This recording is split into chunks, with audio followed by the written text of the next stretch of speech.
Discourse on the method of rightly conducting the reason, and seeking truth in the sciences. By René Descartes. Prefatory note by the author. If this discourse appear too long to be read at once, it may be divided into 6 parts, and, in the first, will be found various considerations touching the sciences. In the second, the principal rules of the method which the author has discovered, in the third, certain of the rules of morals which he has deduced from this method. In the fourth, the reasonings by which he establishes the existence of God and of the human soul, which are the foundations of his metaphysic. In the fifth, the order of the physical questions which he has investigated, and, in particular, the explication of the motion of the heart and of some other difficulties pertaining to medicine. As also the difference between the soul of man and that of the brutes. And, in the last, what the author believes to be required in order to greater advancement in the investigation of nature than has yet been made, with the reasons that have induced him to write. Part 1. Good sense is, of all things among men, the most equally distributed.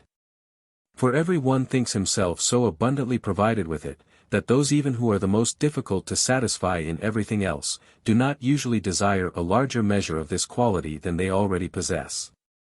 And in this it is not likely that all are mistaken. The conviction is rather to be held as testifying that the power of judging aright and of distinguishing truth from error, which is properly what is called good sense or reason, is by nature equal in all men. And that the diversity of our opinions, consequently, does not arise from some being endowed with a larger share of reason than others, but solely from this, that we conduct our thoughts along different ways, and do not fix our attention on the same objects. For to be possessed of a vigorous mind is not enough, the prime requisite is rightly to apply it. The greatest minds, as they are capable of the highest excellences, are open likewise to the greatest aberrations. And those who travel very slowly may yet make far greater progress, provided they keep always to the straight road, than those who, while they run, forsake it. For myself, I have never fancied my mind to be in any respect more perfect than those of the generality. On the contrary, I have often wished that I were equal to some others in promptitude of thought, or in clearness and distinctness of imagination, or in fullness and readiness of memory. And besides these, I know of no other qualities that contribute to the perfection of the mind. For as to the reason or sense, inasmuch as it is that alone which constitutes us men, and distinguishes us from the brutes, I am disposed to believe that it is to be found complete in each individual. And on this point to adopt the common opinion of philosophers, who say that the difference of greater and less holds only among the accidents, and not among the forms or natures of individuals of the same species. I will not hesitate, however, to avow my belief that it has been my singular good fortune to have very early in life fallen in with certain tracks which have conducted me to considerations and maxims, of which I have formed a method that gives me the means, as I think, of gradually augmenting my knowledge, and of raising it by little and little to the highest point which the mediocrity of my talents and the brief duration of my life will permit me to reach. For I have already reaped from it such fruits that, although I have been accustomed to think lowly enough of myself, and although when I look with the eye of a philosopher at the varied courses and pursuits of mankind at large, I find scarcely one which does not appear in vain and useless, I nevertheless derive the highest satisfaction from the progress I conceive myself to have already made in the search after truth, and cannot help entertaining such expectations of the future as to believe that if, among the occupations of men as men, there is any one really excellent and important, it is that which I have chosen. After all, it is possible I may be mistaken, and it is but a little copper and glass, perhaps, that I take for gold and diamonds.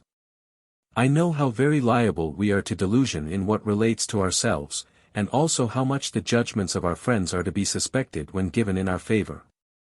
But I shall endeavor in this discourse to describe the paths I have followed, and to delineate my life as in a picture, in order that each one may also be able to judge of them for himself, and that in the general opinion entertained of them, as gathered from current report, I myself may have a new help towards instruction to be added to those I have been in the habit of employing. My present design, then, is not to teach the method which each ought to follow for the right conduct of his reason, but solely to describe the way in which I have endeavored to conduct my own. They who set themselves to give precepts must of course regard themselves as possessed of greater skill than those to whom they prescribe, and if they err in the slightest particular, they subject themselves to censure. But as this tract is put forth merely as a history, or, if you will, as a tale, in which, amid some examples worthy of imitation, there will be found, perhaps, as many more which it were advisable not to follow, I hope it will prove useful to some without being hurtful to any, and that my openness will find some favor with all. From my childhood, I have been familiar with letters, and as I was given to believe that by their help a clear and certain knowledge of all that is useful in life might be acquired, I was ardently desirous of instruction. But as soon as I had finished the entire course of study, at the close of which it is customary to be admitted into the order of the learned, I completely changed my opinion. For I found myself involved in so many doubts and errors, that I was convinced I had advanced no farther in all my attempts at learning, than the discovery at every turn of my own ignorance.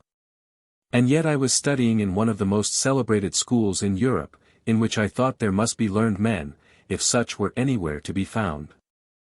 I had been taught all that others learned there. And not contented with the sciences actually taught us, I had, in addition, read all the books that had fallen into my hands, treating of such branches as are esteemed the most curious and rare. I knew the judgment which others had formed of me. And I did not find that I was considered inferior to my fellows, although there were among them some who were already marked out to fill the places of our instructors. And, in fine, our age appeared to me as flourishing, and as fertile in powerful minds as any preceding one. I was thus led to take the liberty of judging of all other men by myself, and of concluding that there was no science in existence that was of such a nature as I had previously been given to believe.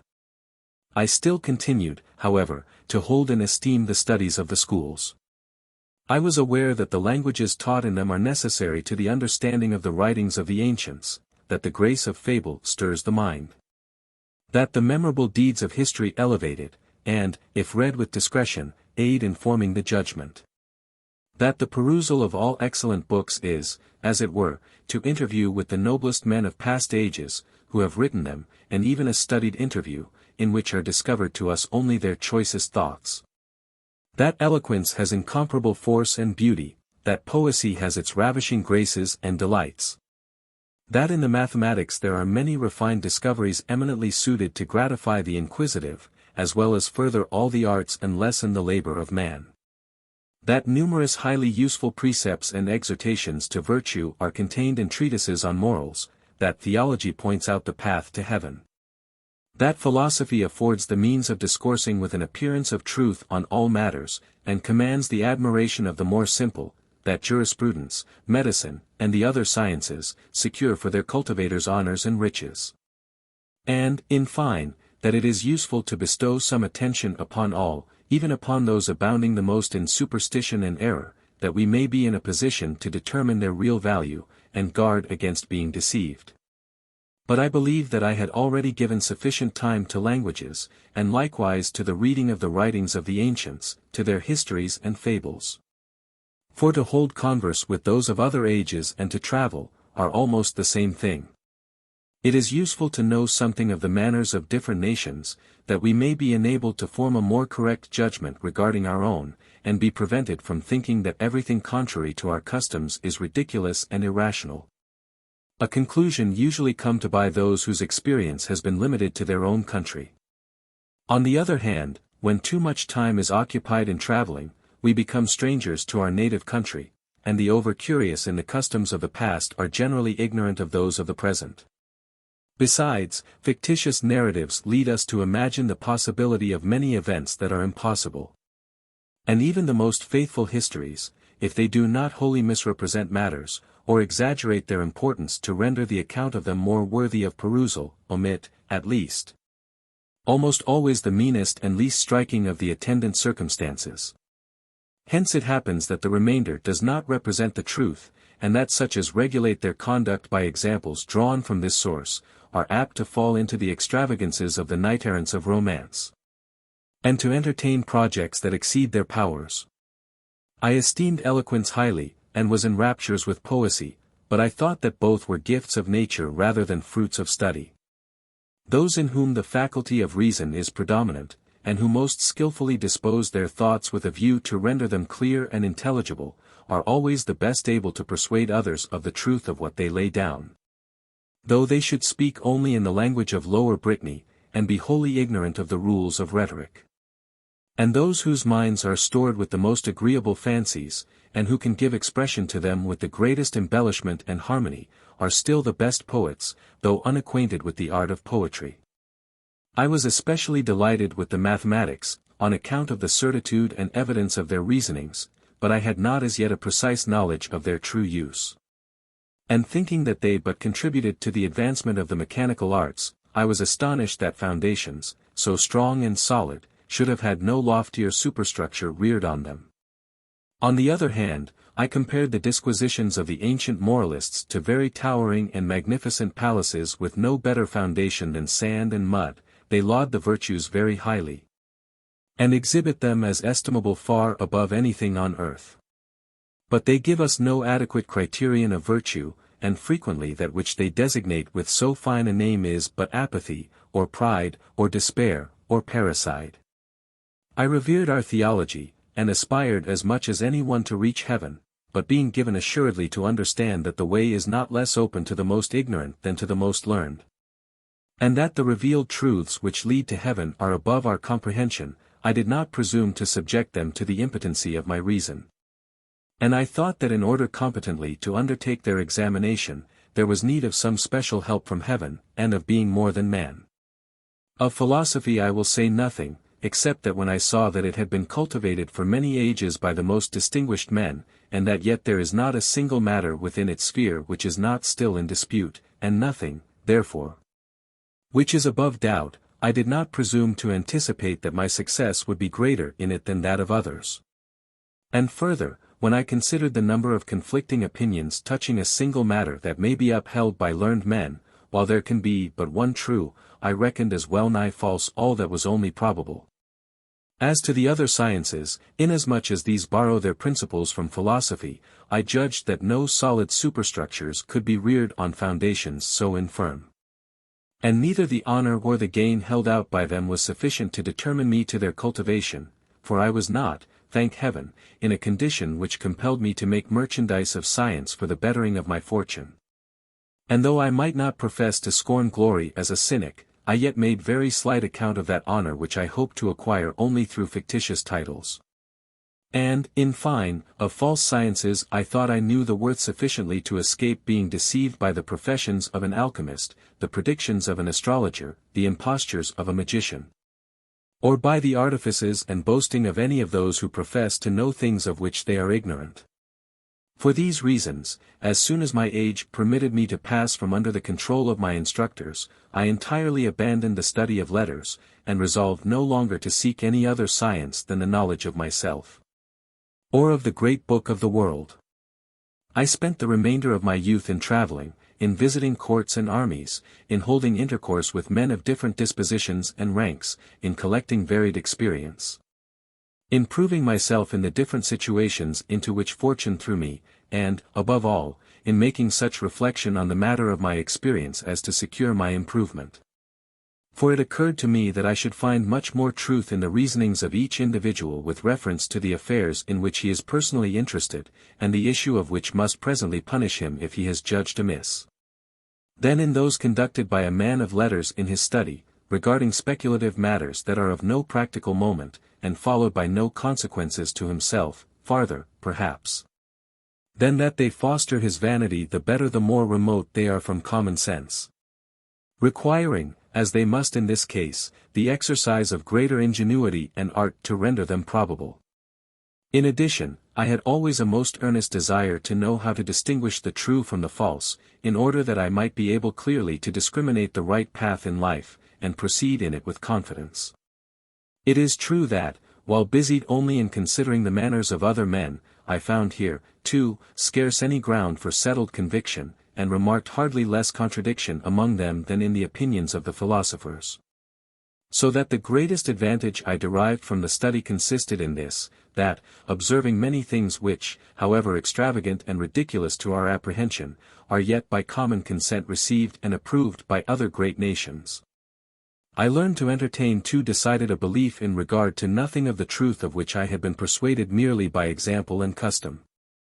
And thus I gradually extricated myself from many errors powerful enough to darken our natural intelligence, and incapacitate us in great measure from listening to reason. But after I had been occupied several years in thus studying the book of the world, and in essaying to gather some experience, I at length resolved to make myself an object of study, and to employ all the powers of my mind in choosing the paths I ought to follow, an undertaking which was accompanied with greater success than it would have been had I never quitted my country or my books. Part 2. I was then in Germany, attracted thither by the wars in that country, which have not yet been brought to a termination. And as I was returning to the army from the coronation of the emperor, the setting in of winter arrested me in a locality where, as I found no society to interest me, and was besides fortunately undisturbed by any cares or passions,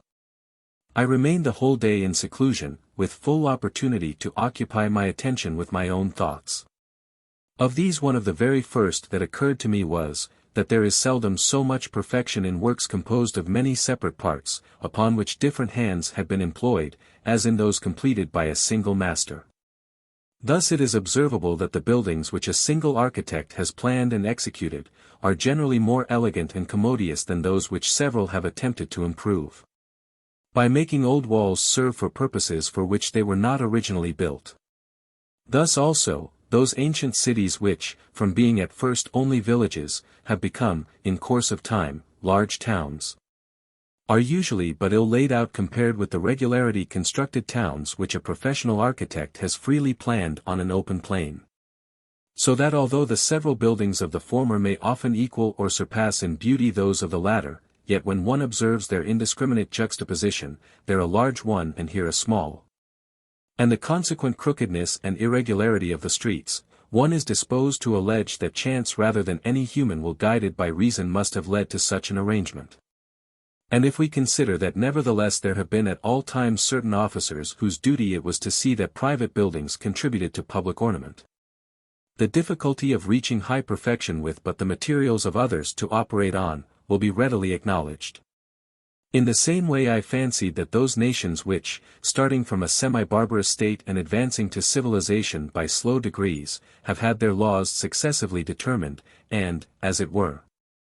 forced upon them simply by experience of the hurtfulness of particular crimes and disputes, would by this process come to be possessed of less perfect institutions than those which, from the commencement of their association as communities, have followed the appointments of some wise legislator. It is thus quite certain that the constitution of the true religion, the ordinances of which are derived from God, must be incomparably superior to that of every other. And, to speak of human affairs, I believe that the preeminence of Sparta was due not to the goodness of each of its laws in particular, for many of these were very strange, and even opposed to good morals, but to the circumstance that, originated by a single individual, they all tended to a single end. In the same way I thought that the sciences contained in books, such of them at least as are made up of probable reasonings, without demonstrations, composed as they are of the opinions of many different individuals massed together, are farther removed from truth than the simple inferences which a man of good sense using his natural and unprejudiced judgment draws respecting the matters of his experience. And because we have all to pass through a state of infancy to manhood, and have been of necessity, for a length of time, governed by our desires and preceptors, whose dictates were frequently conflicting, while neither perhaps always counseled us for the best, I farther concluded that it is almost impossible that our judgments can be so correct or solid as they would have been, had our reason been mature from the moment of our birth, and had we always been guided by it alone. It is true, however, that it is not customary to pull down all the houses of a town with the single design of rebuilding them differently, and thereby rendering the streets more handsome. But it often happens that a private individual takes down his own with the view of erecting it anew, and that people are even sometimes constrained to this when their houses are in danger of falling from age, or when the foundations are insecure. With this before me by way of example, I was persuaded that it would indeed be preposterous for a private individual to think of reforming a state by fundamentally changing it throughout, and overturning it in order to set it up amended. And the same I thought was true of any similar project for reforming the body of the sciences, or the order of teaching them established in the schools. But as for the opinions which up to that time I had embraced, I thought that I could not do better than resolve at once to sweep them wholly away, that I might afterwards be in a position to admit either others more correct, or even perhaps the same when they had undergone the scrutiny of reason.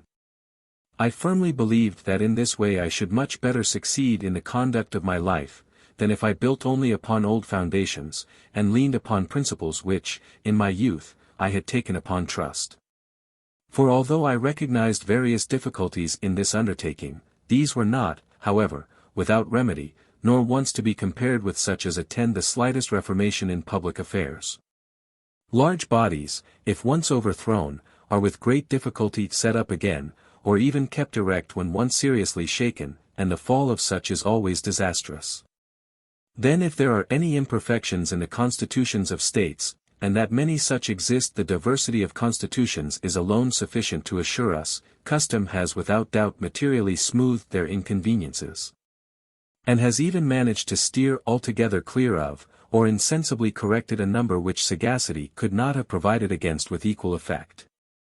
And, in fine, the defects are almost always more tolerable than the change necessary for their removal. In the same manner that highways which wind among mountains, by being much frequented, become gradually so smooth and commodious, that it is much better to follow them than to seek a straighter path by climbing over the tops of rocks and descending to the bottoms of precipices. Hence it is that I cannot in any degree approve of those restless and busy meddlers who, called neither by birth nor fortune to take part in the management of public affairs, are yet always projecting reforms. And if I thought that this tract contained aught which might justify the suspicion that I was a victim of such folly, I would by no means permit its publication. I have never contemplated anything higher than the reformation of my own opinions, and basing them on a foundation wholly my own. And although my own satisfaction with my work has led me to present here a draft of it, I do not by any means therefore recommend to every one else to make a similar attempt. Those whom God has endowed with a larger measure of genius will entertain, perhaps, designs still more exalted, but for the many I am much afraid lest even the present undertaking be more than they can safely venture to imitate. The single design to strip oneself of all past beliefs is one that ought not to be taken by every one. The majority of men is composed of two classes, for neither of which would this be at all a befitting resolution. In the first place, of those who with more than a due confidence in their own powers are precipitate in their judgments and want the patience requisite for orderly and circumspect thinking. Whence it happens, that if men of this class once take the liberty to doubt of their accustomed opinions, and quit the beaten highway, they will never be able to thread the byway that would lead them by a shorter course, and will lose themselves and continue to wander for life. In the second place, of those who, possessed of sufficient sense or modesty to determine that there are others who excel them in the power of discriminating between truth and error, and by whom they may be instructed, ought rather to content themselves with the opinions of such than trust for more correct to their own reason. For my own part, I should doubtless have belonged to the latter class, had I received instruction from but one master, or had I never known the diversities of opinion that from time immemorial have prevailed among men of the greatest learning. But I had become aware, even so early as during my college life, that no opinion, however absurd and incredible, can be imagined, which has not been maintained by some of the philosophers. And afterwards in the course of my travels I remarked that all those whose opinions are decidedly repugnant to ours are not in that account barbarians and savages, but on the contrary that many of these nations make an equally good, if not better, use of their reason than we do. I took into account also the very different character which a person brought up from infancy in France or Germany exhibits, from that which, with the same mind originally, this individual would have possessed had he lived always among the Chinese or with savages, and the circumstance that in dress itself the fashion which pleased us 10 years ago, and which may again, perhaps, be received into favor before 10 years have gone, appears to us at this moment extravagant and ridiculous. I was thus led to infer that the ground of our opinions is far more custom and example than any certain knowledge. And, finally, although such be the ground of our opinions, I remarked that a plurality of suffrages is no guarantee of truth where it is at all of difficult discovery. As in such cases it is much more likely that it will be found by one than by many.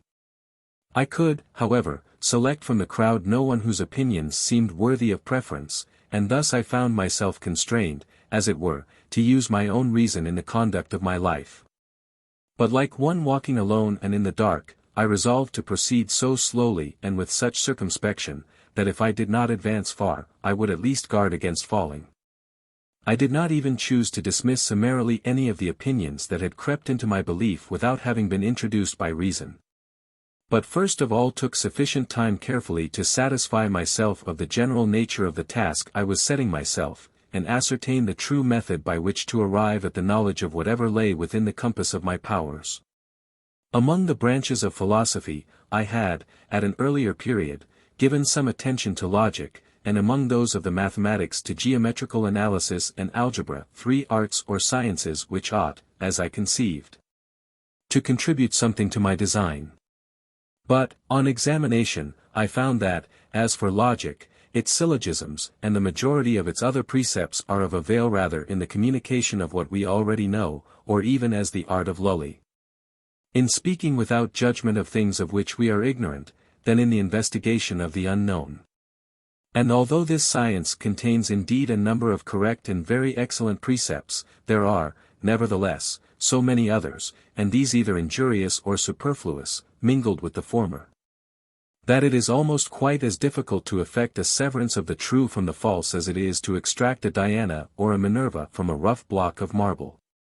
Then as to the analysis of the ancients and the algebra of the moderns, besides that they embrace only matters highly abstract, and, to appearance, of no use, the former is so exclusively restricted to the consideration of figures,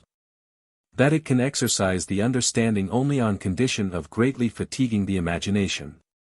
And, in the latter, there is so complete a subjection to certain rules and formulas, that there results an art full of confusion and obscurity calculated to embarrass, instead of a science fitted to cultivate the mind. By these considerations I was induced to seek some other method which would comprise the advantages of the three and be exempt from their defects. And as a multitude of laws often only hampers justice, so that a state is best governed when, with few laws, these are rigidly administered. In like manner, instead of the great number of precepts of which logic is composed, I believe that the 4 following would prove perfectly sufficient for me, provided I took the firm and unwavering resolution never in a single instance to fail in observing them. The first was never to accept anything for true which I did not clearly know to be such.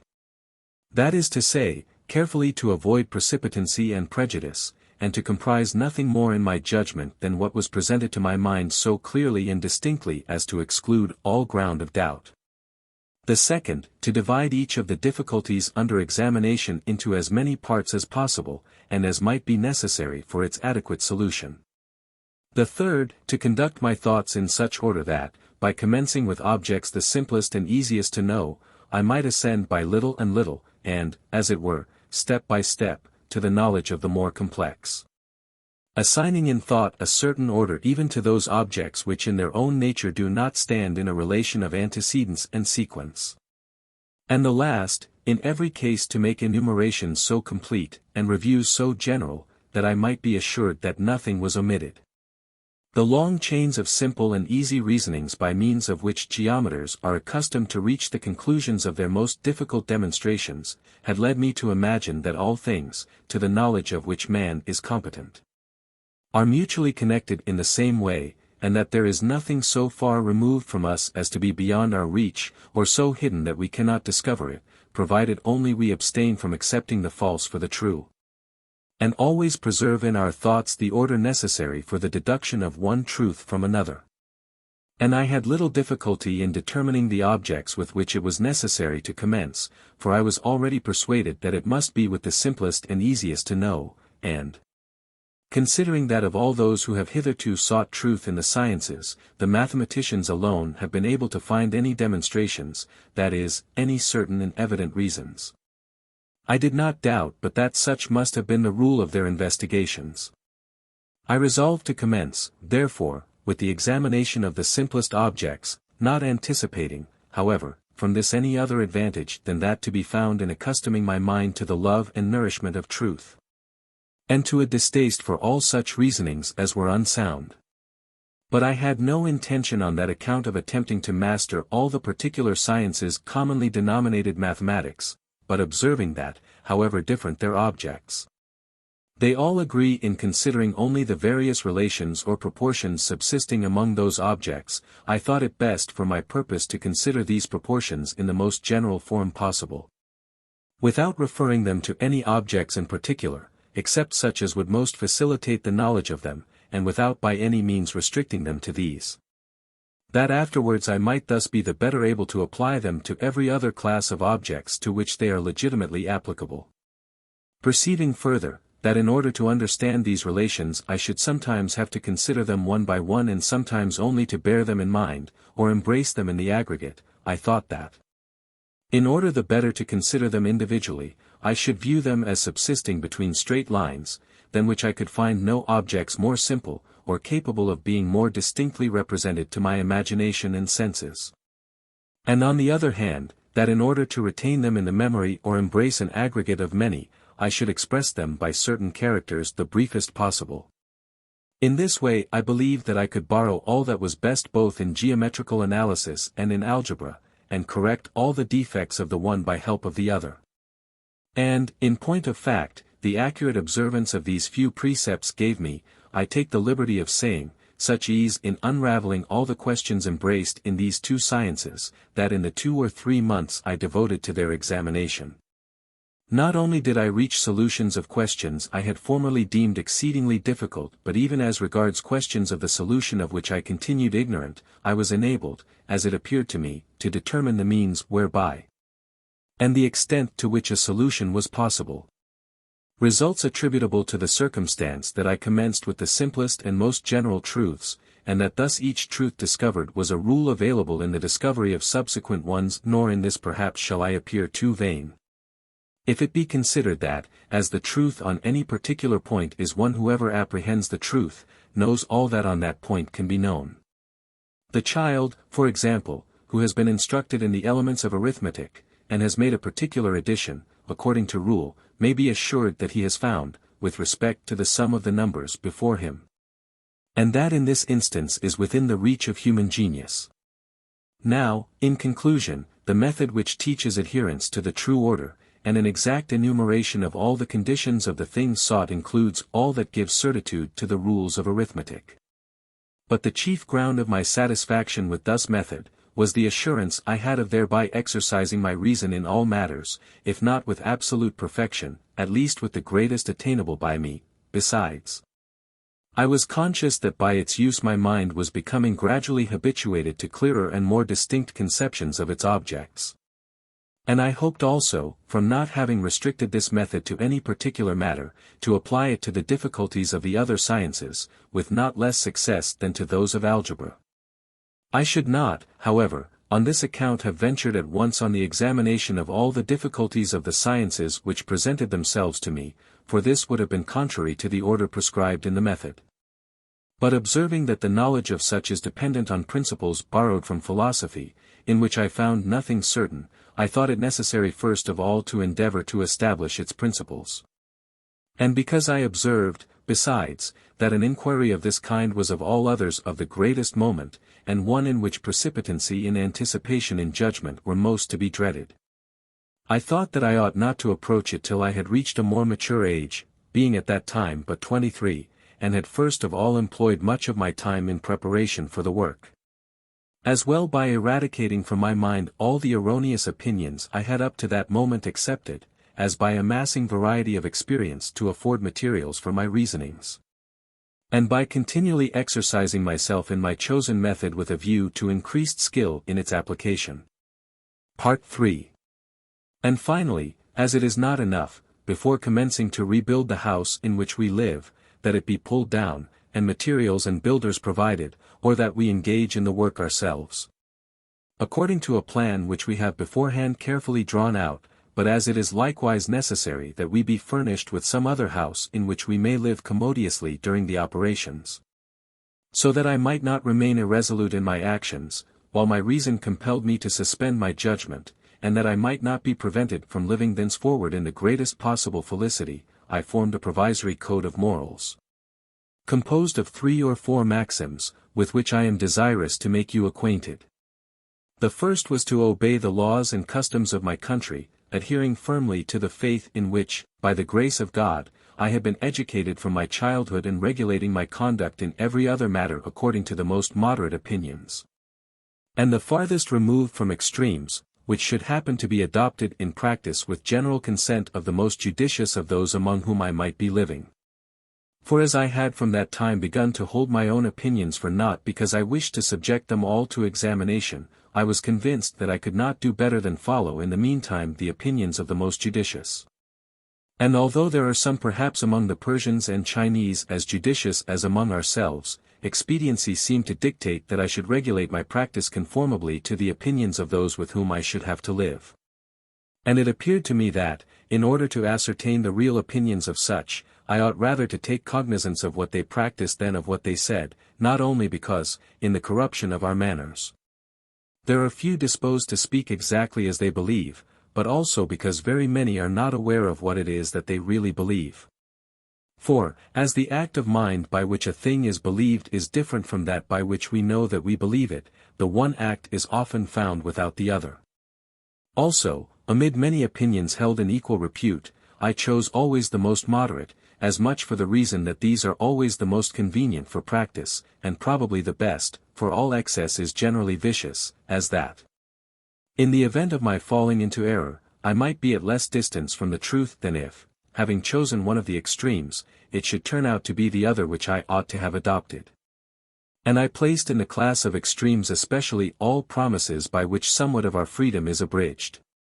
Not that I disapproved of the laws which, to provide against the instability of men of feeble resolution, when what is sought to be accomplished is some good, permit engagements by vows and contracts binding the parties to persevere in it, or even, for the security of commerce, sanction similar engagements where the purpose sought to be realized is indifferent, but because I did not find anything on earth which was wholly superior to change, and because, for myself in particular, I hoped gradually to perfect my judgments, and not to suffer them to deteriorate, I would have deemed it a grave sin against good sense, if, for the reason that I approved of something at a particular time, I therefore bound myself to hold it for good at a subsequent time, when perhaps it had ceased to be so, or I had ceased to esteem it such. My second maxim was to be as firm and resolute in my actions as I was able, and not to adhere less steadfastly to the most doubtful opinions, when once adopted, than if they had been highly certain. Imitating in this the example of travelers who, when they have lost their way in a forest, ought not to wander from side to side, far less remain in one place, but proceed constantly towards the same side in as straight a line as possible, without changing their direction for slight reasons, although perhaps it might be chance alone which at first determined the selection. For in this way, if they do not exactly reach the point they desire, they will come at least in the end to some place that will probably be preferable to the middle of a forest. In the same way, since in action it frequently happens that no delay is permissible, it is very certain that, when it is not in our power to determine what is true, we ought to act according to what is most probable. And even although we should not remark a greater probability in one opinion than in another, we ought notwithstanding to choose one or the other, and afterwards consider it, in so far as it relates to practice, as no longer dubious, but manifestly true and certain, since the reason by which our choice has been determined is itself possessed of these qualities. This principle was sufficient thenceforward to rid me of all those repentings and pangs of remorse that usually disturb the consciences of such feeble and uncertain minds as, destitute of any clear and determinate principle of choice, allow themselves one day to adopt a course of action as the best, which they abandon the next, as the opposite.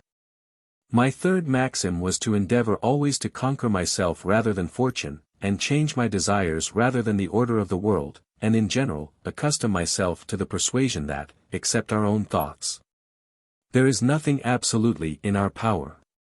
So that when we have done our best in things external to us, all wherein we fail of success is to be held, as regards us,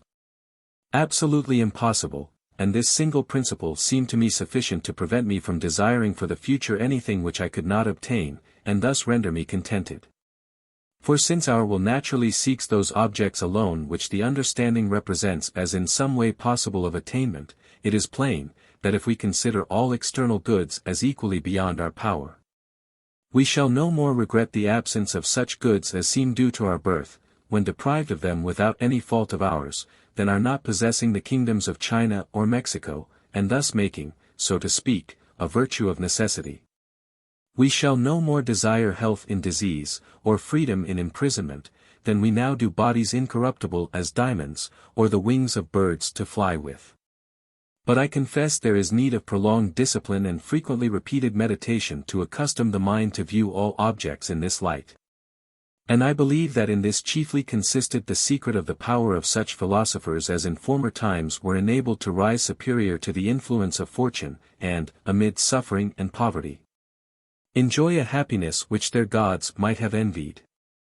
For, occupied incessantly with the consideration of the limits prescribed to their power by nature, they became so entirely convinced that nothing was at their disposal except their own thoughts, that this conviction was of itself sufficient to prevent their entertaining any desire of other objects. And over their thoughts they acquired a sway so absolute, that they had some ground on this account for esteeming themselves more rich and more powerful, more free and more happy, than other men who, whatever be the favors heaped on them by nature and fortune, if destitute of this philosophy, can never command the realization of all their desires. In fine, to conclude this code of morals, I thought of reviewing the different occupations of men in this life, with the view of making choice of the best. And, without wishing to offer any remarks on the employments of others, I may state that it was my conviction that I could not do better than continue in that in which I was engaged, viz. in devoting my whole life to the culture of my reason, and in making the greatest progress I was able in the knowledge of truth, on the principles of the method which I had prescribed to myself. This method, from the time I had begun to apply it, had been to me the source of satisfaction so intense as to lead me to believe that more perfect or more innocent could not be enjoyed in this life. And as by its means I daily discovered truths that appeared to me of some importance, and of which other men were generally ignorant, the gratification thence arising so occupied my mind that I was wholly indifferent to every other object. Besides, the three preceding maxims were founded singly on the design of continuing the work of self-instruction. For since God has endowed each of us with some light of reason by which to distinguish truth from error, I could not have believed that I ought for a single moment to rest satisfied with the opinions of another, unless I had resolved to exercise my own judgment in examining these whenever I should be duly qualified for the task. Nor could I have proceeded on such opinions without scruple, had I supposed that I should thereby forfeit any advantage for attaining still more accurate, should such exist. And, in fine, I could not have restrained my desires, nor remained satisfied had I not followed a path in which I thought myself certain of attaining all the knowledge to the acquisition of which I was competent, as well as the largest amount of what is truly good which I could ever hope to secure, inasmuch as we neither seek nor shun any object except in so far as our understanding represents it as good or bad. All that is necessary to right action is right judgment, and to the best action the most correct judgment, that is, to the acquisition of all the virtues with all else that is truly valuable and within our reach. And the assurance of such an acquisition cannot fail to render us contented. Having thus provided myself with these maxims, and having placed them in reserve along with the truths of faith, which have ever occupied the first place in my belief, I came to the conclusion that I might with freedom set about ridding myself of what remained of my opinions. And, inasmuch as I hope to be better able successfully to accomplish this work by holding intercourse with mankind, than by remaining longer shut up in the retirement where these thoughts had occurred to me, I betook me again to traveling before the winter was well ended.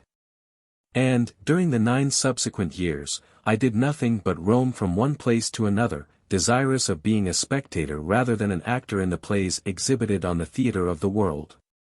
And, as I made it my business in each matter to reflect particularly upon what might fairly be doubted and prove a source of error, I gradually rooted out from my mind all the errors which had hitherto crept into it.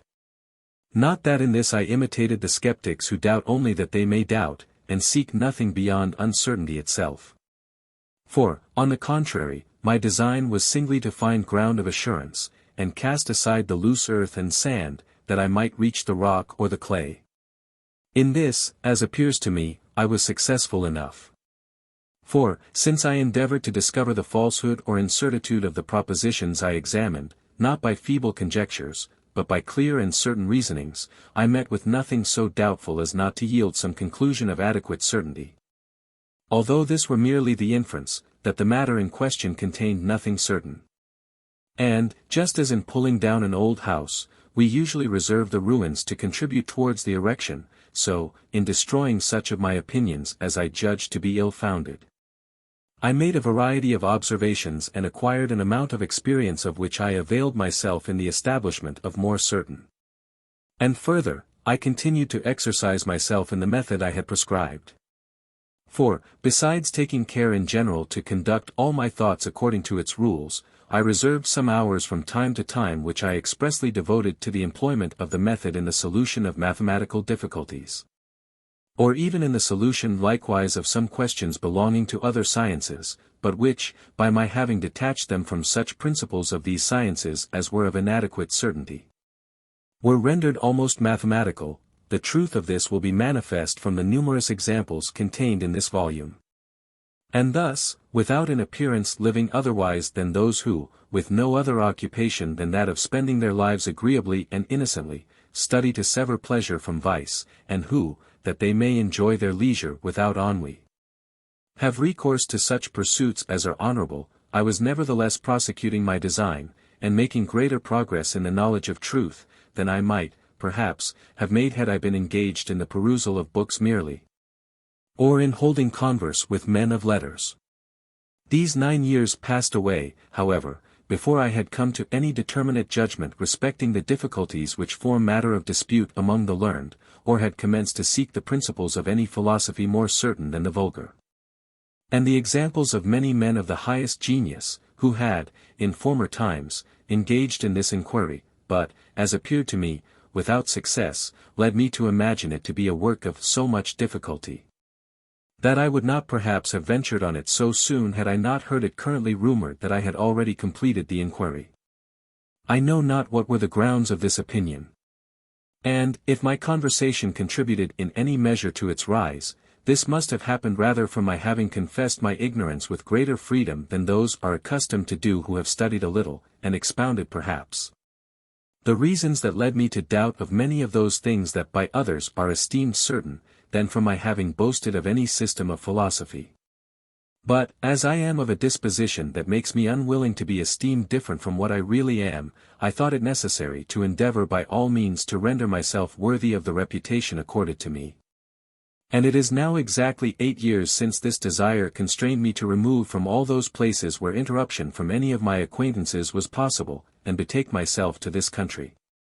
in which the long duration of the war has led to the establishment of such discipline, that the armies maintained seem to be of use only in enabling the inhabitants to enjoy more securely the blessings of peace and where, in the midst of a great crowd actively engaged in business, and more careful of their own affairs than curious about those of others, I have been enabled to live without being deprived of any of the conveniences to be had in the most populous cities, and yet as solitary and as retired as in the midst of the most remote deserts. Part 4. I am in doubt as to the propriety of making my first meditations in the place above mentioned matter of discourse, for these are so metaphysical, and so uncommon, as not, perhaps, to be acceptable to every one. And yet, that it may be determined whether the foundations that I have laid are sufficiently secure, I find myself in a measure constrained to advert to them. I had long before remarked that, in relation to practice, it is sometimes necessary to adopt, as if above doubt, opinions which we discern to be highly uncertain, as has been already said. But as I then desired to give my attention solely to the search after truth, I thought that a procedure exactly the opposite was called for. And that I ought to reject as absolutely false all opinions in regard to which I could suppose the least ground for doubt, in order to ascertain whether after that there remained aught in my belief that was wholly indubitable. Accordingly, seeing that our senses sometimes deceive us, I was willing to suppose that there existed nothing really such as they presented to us. And because some men err in reasoning, and fall into paralogisms, even on the simplest matters of geometry, I, convinced that I was as open to error as any other, rejected as false all the reasonings I had hitherto taken for demonstrations. And finally, when I considered that the very same thoughts, presentations, which we experience when awake may also be experienced when we are asleep, while there is at that time not one of them true, I supposed that all the objects, presentations, that had ever entered into my mind when awake, had in them no more truth than the illusions of my dreams. But immediately upon this I observed that, whilst I thus wished to think that all was false, it was absolutely necessary that I, who thus thought, should be somewhat. And as I observed that this truth, I think, therefore I am, cogito ergo sum, was so certain and of such evidence that no ground of doubt, however extravagant, could be alleged by the skeptics capable of shaking it, I concluded that I might, without scruple, accept it as the first principle of the philosophy of which I was in search. In the next place, I attentively examined what I was, and as I observed that I could suppose that I had no body, and that there was no world or any place in which I might be, but that I could not therefore suppose that I was not. And that, on the contrary, from the very circumstance that I thought to doubt of the truth of other things, it most clearly and certainly followed that I was. While, on the other hand, if I had only ceased to think, although all the other objects which I had ever imagined had been in reality existent, I would have had no reason to believe that I existed. I thence concluded that I was a substance whose whole essence or nature consists only in thinking, and which, that it may exist, has need of no place, nor is dependent on any material thing. So that that is to say, the mind by which I am what I am, is wholly distinct from the body, and is even more easily known than the latter, and is such, that although the latter were not, it would still continue to be all that it is. After this I inquired in general into what is essential to the truth and certainty of a proposition, for since I had discovered one which I knew to be true, I thought that I must likewise be able to discover the ground of this certitude. And as I observed that in the words I think, therefore I am, there is nothing at all which gives me assurance of their truth beyond this, that I see very clearly that in order to think it is necessary to exist, I concluded that I might take, as a general rule, the principle, that all the things which we very clearly and distinctly conceive are true, only observing, however, that there is some difficulty in rightly determining the objects which we distinctly conceive. In the next place, from reflecting on the circumstance that I doubted, and that consequently my being was not wholly perfect, for I clearly saw that it was a greater perfection to know than to doubt, I was led to inquire whence I had learned to think of something more perfect than myself. And I clearly recognized that I must hold this notion from some nature which in reality was more perfect. As for the thoughts of many other objects external to me, as of the sky, the earth, light, heat, and 1,000 more, I was less at a loss to know whence these came. For since I remarked in them nothing which seemed to render them superior to myself, I could believe that, if these were true, they were dependencies on my own nature, in so far as it possessed a certain perfection, and, if they were false, that I held them from nothing, that is to say, that they were in me because of a certain imperfection of my nature. But this could not be the case with the idea of a nature more perfect than myself, for to receive it from nothing was a thing manifestly impossible. And, because it is not less repugnant that the more perfect should be an effect of, and dependence on the less perfect, than that something should proceed from nothing, it was equally impossible that I could hold it from myself. Accordingly, it but remained that it had been placed in me by a nature which was in reality more perfect than mine, and which even possessed within itself all the perfections of which I could form any idea. That is to say, in a single word, which was God. And to this I added that, since I knew some perfections which I did not possess, I was not the only being in existence. I will here, with your permission, freely use the terms of the schools. But, on the contrary, that there was of necessity some other more perfect being upon whom I was dependent, and from whom I had received all that I possessed. For if I had existed alone, and independently of every other being, so as to have had from myself all the perfection, however little, which I actually possessed, I should have been able, for the same reason, to have had from myself the whole remainder of perfection, of the want of which I was conscious, and thus could of myself have become infinite, eternal, immutable, omniscient, all-powerful, and, in fine, have possessed all the perfections which I could recognize in God. For in order to know the nature of God, whose existence has been established by the preceding reasonings, as far as my own nature permitted, I had only to consider in reference to all the properties of which I found in my mind some idea, whether their possession was a mark of perfection. And I was assured that no one which indicated any imperfection was in him, and that none of the rest was a wanting. Thus I perceived that doubt, inconstancy, sadness, and such like, could not be found in God, since I myself would have been happy to be free from them.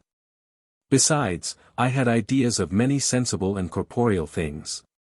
For although I might suppose that I was dreaming, and that all which I saw or imagined was false, I could not, nevertheless, deny that the ideas were in reality in my thoughts.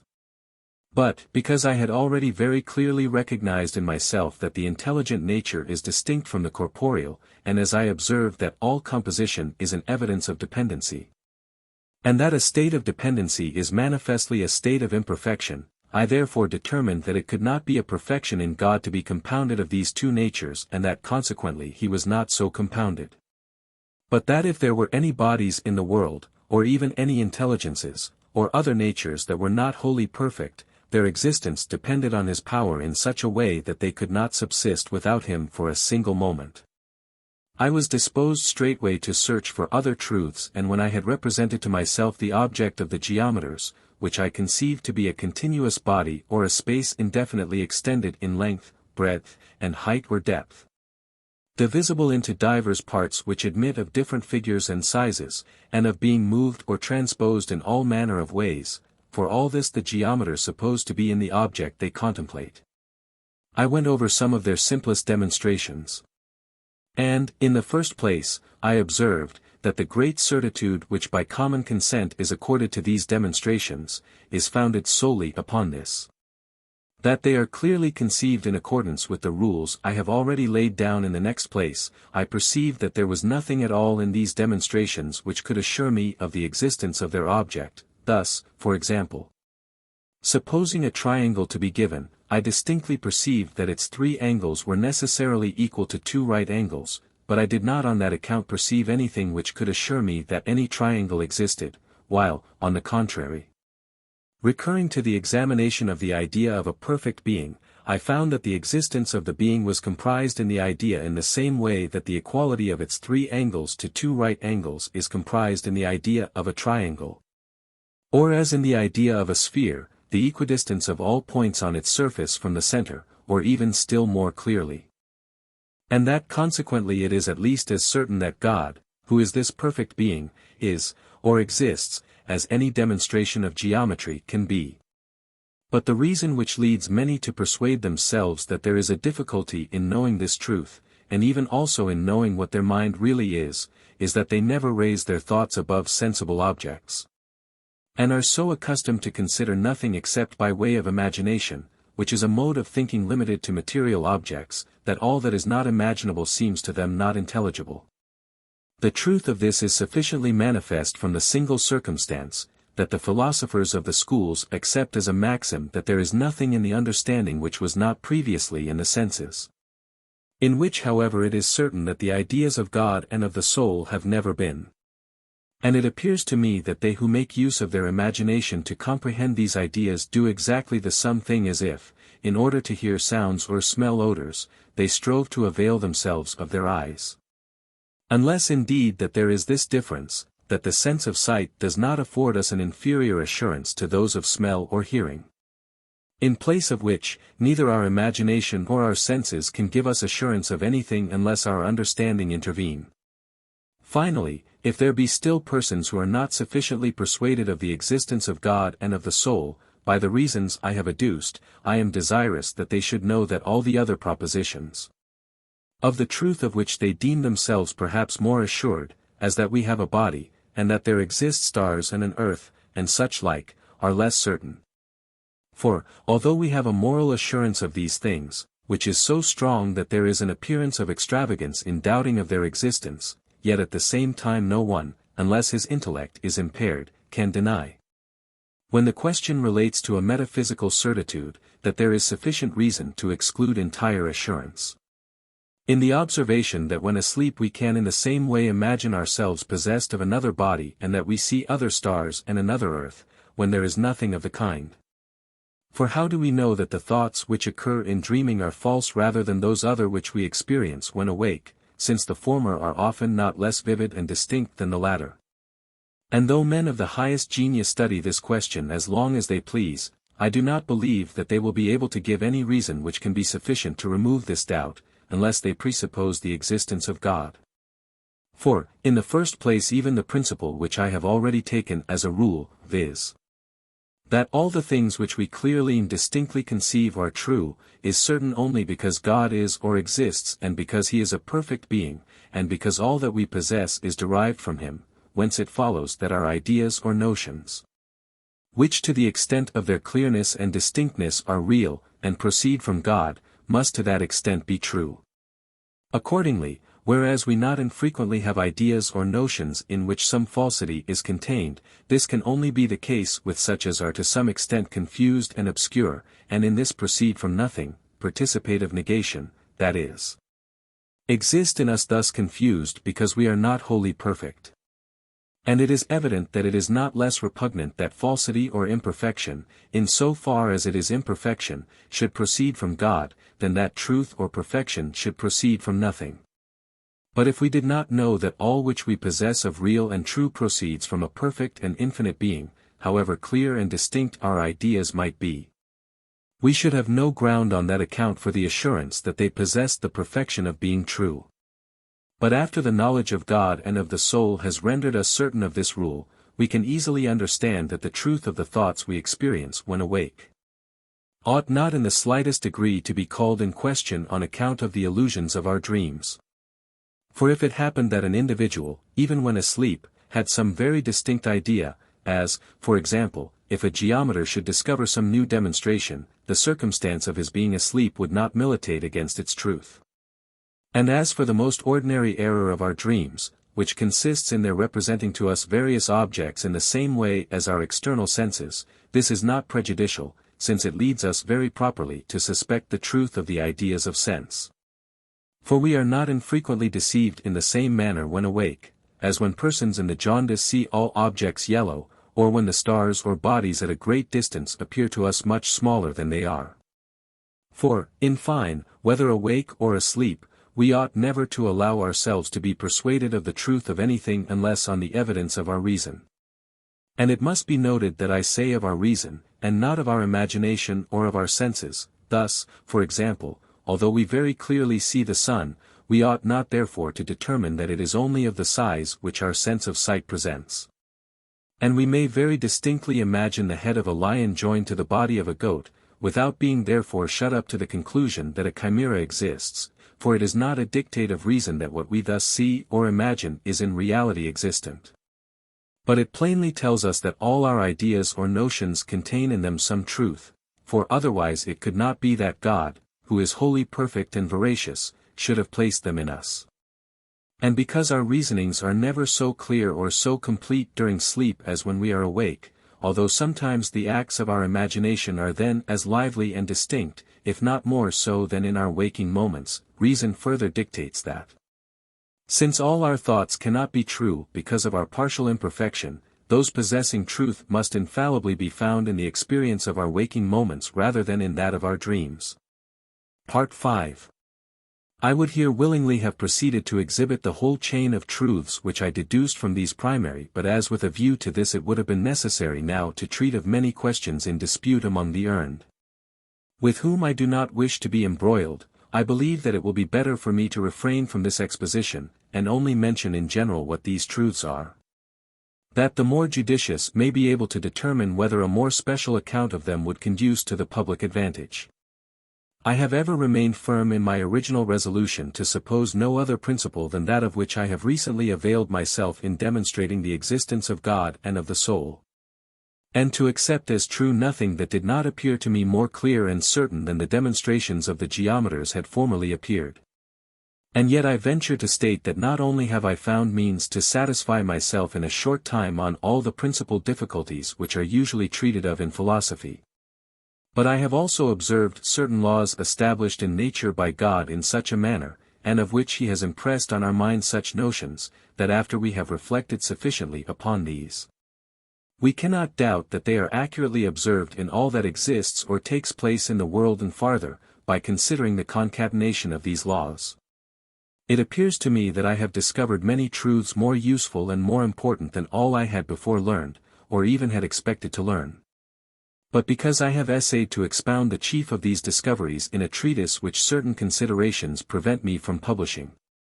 I cannot make the results known more conveniently than by here giving a summary of the contents of this treatise. It was my design to comprise in it all that, before I set myself to write it, I thought I knew of the nature of material objects. But like the painters who, finding themselves unable to represent equally well on a plain surface all the different faces of a solid body, select one of the chief, on which alone they make the light fall, and throwing the rest into the shade, allow them to appear only in so far as they can be seen while looking at the principal one. So, fearing lest I should not be able to compense in my discourse all that was in my mind, I resolved to expound singly, though at considerable length, my opinions regarding light. Then to take the opportunity of adding something on the sun and the fixed stars, since light almost wholly proceeds from them, on the heavens since they transmit it, on the planets, comets, and earth, since they reflect it, and particularly on all the bodies that are upon the earth, since they are either colored, or transparent, or luminous, and finally on man, since he is the spectator of these objects. Further, to enable me to cast this variety of subjects somewhat into the shade, and to express my judgment regarding them with greater freedom, without being necessitated to adopt or refute the opinions of the learned, I resolved to leave all the people here to their disputes, and to speak only of what would happen in a new world, if God were now to create somewhere in the imaginary spaces matter sufficient to compose one, and were to agitate variously and confusedly the different parts of this matter, so that there resulted a chaos as disordered as the poets ever feigned, and after that did nothing more than lend his ordinary concurrence to nature, and allow her to act in accordance with the laws which he had established. On this supposition, I, in the first place, described this matter, and essayed to represent it in such a manner that to my mind there can be nothing clearer and more intelligible, except what has been recently said regarding God and the soul. For I even expressly supposed that it possessed none of those forms or qualities which are so debated in the schools, nor in general anything the knowledge of which is not so natural to our minds that no one can so much as imagine himself ignorant of it. Besides, I have pointed out what are the laws of nature, and, with no other principle upon which to found my reasonings except the infinite perfection of God, I endeavored to demonstrate all those about which there could be any room for doubt, and to prove that they are such, that even if God had created more worlds, there could have been none in which these laws were not observed. Thereafter, I showed how the greatest part of the matter of this chaos must, in accordance with these laws, dispose and arrange itself in such a way as to present the appearance of heavens. How in the meantime some of its parts must compose an earth and some planets and comets, and others a sun and fixed stars. And, making a digression at this stage on the subject of light, I expounded at considerable length what the nature of that light must be which is found in the sun and the stars, and how thence in an instant of time it traverses the immense spaces of the heavens, and how from the planets and comets it is reflected towards the earth. To this I likewise added much respecting the substance, the situation, the motions, and all the different qualities of these heavens and stars. So that I thought I had said enough respecting them to show that there is nothing observable in the heavens or stars of our system that must not, or at least may not appear precisely alike in those of the system which I described. I came next to speak of the earth in particular, and to show how, even though I had expressly supposed that God had given no weight to the matter of which it is composed, this should not prevent all its parts from tending exactly to its center. How with water and air on its surface, the disposition of the heavens and heavenly bodies, more especially of the moon, must cause a flow and ebb, like in all its circumstances to that observed in our seas. As also a certain current both of water and air from east to west, such as is likewise observed between the tropics. How the mountains, seas, fountains, and rivers might naturally be formed in it, and the metals produced in the mines, and the plants grow in the fields and in general. How all the bodies which are commonly denominated mixed or composite might be generated and, among other things in the discoveries alluded to, inasmuch as besides the stars, I knew nothing except fire which produces light. I spared no pains to set forth all that pertains to its nature, the manner of its production and support, and to explain how heat is sometimes found without light and light without heat. To show how it can induce various colors upon different bodies and other diverse qualities, how it reduces some to a liquid state and hardens others, how it can consume almost all bodies, or convert them into ashes and smoke. And finally, how from these ashes, by the mere intensity of its action, it forms glass, for as this transmutation of ashes into glass appeared to me as wonderful as any other in nature, I took a special pleasure in describing it. I was not, however, disposed, from these circumstances, to conclude that this world had been created in the manner I described, for it is much more likely that God made it at the first such as it was to be. But this is certain, and an opinion commonly received among theologians, that the action by which he now sustains it is the same with that by which he originally created it. So that even although he had from the beginning given it no other form than that of chaos, provided only he had established certain laws of nature, and had lent it his concurrence to enable it to act as it is wont to do, it may be believed, without discredit to the miracle of creation, that, in this way alone, things purely material might, in course of time, have become such as we observe them at present. And their nature is much more easily conceived when they are beheld coming in this manner gradually into existence, than when they are only considered as produced at once in a finished and perfect state. From the description of inanimate bodies and plants, I pass to animals, and particularly to man. But since I had not as yet sufficient knowledge to enable me to treat of these in the same manner as of the rest, that is to say, by deducing effects from their causes, and by showing from what elements and in what manner nature must produce them, I remain satisfied with the supposition that God formed the body of man wholly like to one of ours, as well in the external shape of the members as in the internal conformation of the organs, of the same matter with that I had described. And at first placed in it no rational soul, nor any other principle, in room of the vegetative or sensitive soul, beyond kindling in the heart one of those fires without light, such as I had already described, and which I thought was not different from the heat in hay that has been heaped together before it is dry, or that which causes fermentation in new wines before they are run clear of the fruit. For, when I examined the kind of functions which might, as consequences of this supposition, exist in this body, I found precisely all those which may exist in us independently of all power of thinking, and consequently without being in any measure owing to the soul. In other words, to that part of us which is distinct from the body, and of which it has been said above that the nature distinctively consists in thinking, functions in which the animals void of reason may be said wholly to resemble us, but among which I could not discover any of those that, as dependent on thought alone, belong to us as men, while, on the other hand, I did afterwards discover these as soon as I supposed God to have created a rational soul, and to have annexed it to this body in a particular manner which I described. But, in order to show how I there handled this matter, I mean here to give the explication of the motion of the heart and arteries, which, as the first and most general motion observed in animals, will afford the means of readily determining what should be thought of all the rest. And that there may be less difficulty in understanding what I am about to say on this subject, I advise those who are not versed in anatomy, before they commence the perusal of these observations, to take the trouble of getting dissected in their presence the heart of some large animal possessed of lungs, for this is throughout sufficiently like the human, and to have shown to them its two ventricles or cavities, in the first place, that in the right side, with which correspond two very ample tubes, viz.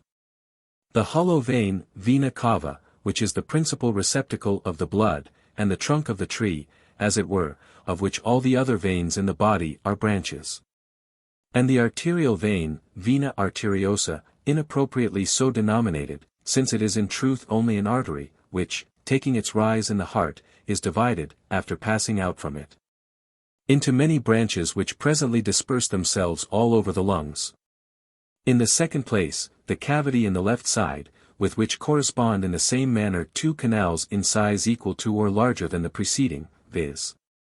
the venous artery, arteria venosa, likewise inappropriately thus designated, because it is simply a vein which comes from the lungs, where it is divided into many branches, interlaced with those of the arterial vein,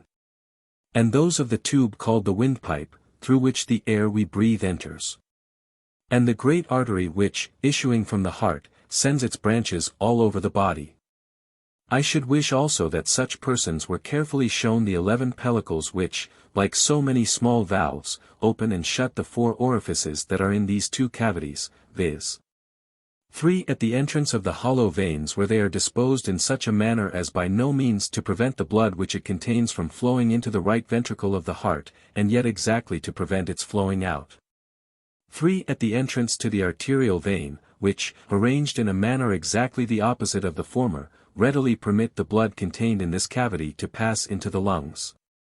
but hinder that contained in the lungs from returning to this cavity. And, in like manner, 2 others at the mouth of the venous artery, which allow the blood from the lungs to flow into the left cavity of the heart, but preclude its return. And 3 at the mouth of the great artery, which suffer the blood to flow from the heart, but prevent its reflux. Nor do we need to seek any other reason for the number of these pellicles beyond this, that the orifice of the venous artery, being of an oval shape from the nature of its situation, can be adequately closed with 2. Whereas the others being round are more conveniently closed with 3. Besides, I wish such persons to observe that the grand artery and the arterial vein are of much harder and firmer texture than the venous artery and the hollow vein, and that the 2 last expand before entering the heart, and there form, as it were, 2 pouches denominated the auricles of the heart, which are composed of a substance similar to that of the heart itself. And that there is always more warmth in the heart than in any other part of the body, and finally, that this heat is capable of causing any drop of blood that passes into the cavities rapidly to expand and dilate, just as all liquors do when allowed to fall drop by drop into a highly heated vessel. For, after these things, it is not necessary for me to say anything more with a view to explain the motion of the heart, except that when its cavities are not full of blood, into these the blood of necessity flows, from the hollow vein into the right, and from the venous artery into the left. Because these 2 vessels are always full of blood, and their orifices, which are turned towards the heart, cannot then be closed. But as soon as 2 drops of blood have thus passed, 1 into each of the cavities, these drops, which cannot but be very large, because the orifices through which they pass are wide, and the vessels from which they come full of blood, are immediately rarefied, and dilated by the heat they meet with. In this way they cause the whole heart to expand, and at the same time press home and shut the 5 small valves that are at the entrances of the 2 vessels from which they flow, and thus prevent any more blood from coming down into the heart. And becoming more and more rarefied, they push open the 6 small valves that are in the orifices of the other 2 vessels, through which they pass out, causing in this way all the branches of the arterial vein and of the grand artery to expand almost simultaneously with the heart, which immediately thereafter begins to contract, as do also the arteries, because the blood that has entered them has cooled, and the 6 small valves close, and the 5 of the hollow vein and of the venous artery open anew and allow a passage to other 2 drops of blood, which cause the heart and the arteries again to expand as before. And, because the blood which thus enters into the heart passes through these 2 pouches called auricles, it thence happens that their motion is the contrary of that of the heart, and that when it expands they contract. But lest those who are ignorant of the force of mathematical demonstrations and who are not accustomed to distinguish true reasons from mere verisimilitudes, should venture, without examination, to deny what has been said, I wish it to be considered that the motion which I have now explained follows as necessarily from the very arrangement of the parts, which may be observed in the heart by the eye alone, and from the heat which may be felt with the fingers. And from the nature of the blood as learned from experience, as does the motion of a clock from the power, the situation, and shape of its counterweights and wheels. But if it be asked how it happens that the blood in the veins, flowing in this way continually into the heart, is not exhausted, and why the arteries do not become too full, since all the blood which passes through the heart flows into them, I need only mention in reply what has been written by a physician of England, who has the honor of having broken the ice on this subject, and of having been the first to teach that there are many small passages at the extremities of the arteries, through which the blood received by them from the heart passes into the small branches of the veins, whence it again returns to the heart, so that its course amounts precisely to a perpetual circulation. Of this we have abundant proof in the ordinary experience of surgeons, who, by binding the arm with a tie of moderate straightness above the part where they open the vein, cause the blood to flow more copiously than it would have done without any ligature. Whereas quite the contrary would happen were they to bind it below, that is, between the hand and the opening, or were to make the ligature above the opening very tight. For it is manifest that the tie, moderately straightened, while adequate to hinder the blood already in the arm from returning towards the heart by the veins, cannot on that account prevent new blood from coming forward through the arteries, because these are situated below the veins, and their coverings, from their greater consistency, are more difficult to compress. And also that the blood which comes from the heart tends to pass through them to the hand with greater force than it does to return from the hand to the heart through the veins. And since the latter current escapes from the arm by the opening made in one of the veins, there must of necessity be certain passages below the ligature, that is, towards the extremities of the arm through which it can come thither from the arteries. This physician likewise abundantly establishes what he has advanced respecting the motion of the blood, from the existence of certain pellicles, so disposed in various places along the course of the veins, in the manner of small valves, as not to permit the blood to pass from the middle of the body towards the extremities, but only to return from the extremities to the heart. And farther, from experience which shows that all the blood which is in the body may flow out of it in a very short time through a single artery that has been cut, even although this had been closely tied in the immediate neighborhood of the heart and cut between the heart and the ligature, so as to prevent the supposition that the blood flowing out of it could come from any other quarter than the heart. But there are many other circumstances which evince that what I have alleged is the true cause of the motion of the blood. Thus, in the first place, the difference that is observed between the blood which flows from the veins and that from the arteries, can only arise from this, that being rarefied, and, as it were, distilled by passing through the heart, it is thinner, and more vivid, and warmer immediately after leaving the heart, in other words, when in the arteries, than it was a short time before passing into either, in other words, when it was in the veins. And if attention be given, it will be found that this difference is very marked only in the neighborhood of the heart, and is not so evident in parts more remote from it. In the next place, the consistency of the coats of which the arterial vein and the great artery are composed, sufficiently shows that the blood is impelled against them with more force than against the veins.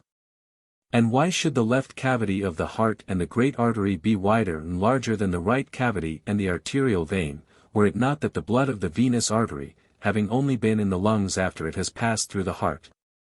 is thinner, and rarefies more readily, and in a higher degree, than the blood which proceeds immediately from the hollow vein?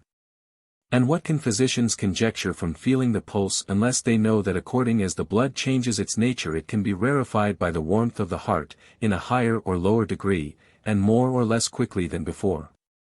And if it be inquired how this heat is communicated to the other members, must it not be admitted that this is effected by means of the blood, which, passing through the heart, is there heated anew, and thence diffused over all the body? Whence it happens, that if the blood be withdrawn from any part, the heat is likewise withdrawn by the same means. And although the heart were as hot as glowing iron, it would not be capable of warming the feet and hands as at present, unless it continually sent thither new blood. We likewise perceive from this, that the true use of respiration is to bring sufficient fresh air into the lungs, to cause the blood which flows into them from the right ventricle of the heart, where it has been rarefied and, as it were, changed into vapors, to become thick, and to convert it anew into blood, before it flows into the left cavity, without which process it would be unfit for the nourishment of the fire that is there. This receives confirmation from the circumstance, that it is observed of animals destitute of lungs that they have also but one cavity in the heart, and that in children who cannot use them while in the womb. There is a hole through which the blood flows from the hollow vein into the left cavity of the heart, and a tube through which it passes from the arterial vein into the grand artery without passing through the lung. In the next place, how could digestion be carried on in the stomach unless the heart communicated heat to it through the arteries, and along with this certain of the more fluid parts of the blood, which assist in the dissolution of the food that has been taken in? Is not also the operation which converts the juice of food into blood easily comprehended, when it is considered that it is distilled by passing and repassing through the heart perhaps more than 100 or 200 times in a day? And what more need be adduced to explain nutrition, and the production of the different humors of the body, beyond saying, that the force with which the blood, in being rarefied, passes from the heart towards the extremities of the arteries, causes certain of its parts to remain in the members at which they arrive, and there occupy the place of some others expelled by them. And that according to the situation, shape, or smallness of the pores with which they meet, some rather than others flow into certain parts, in the same way that some sieves are observed to act, which, by being variously perforated, serve to separate different species of grain.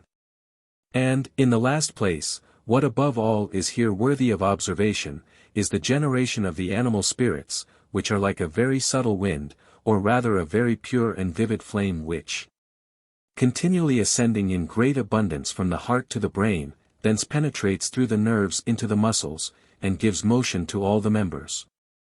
So that to account for other parts of the blood which, as most agitated and penetrating, are the fittest to compose these spirits, proceeding towards the brain, it is not necessary to suppose any other cause, than simply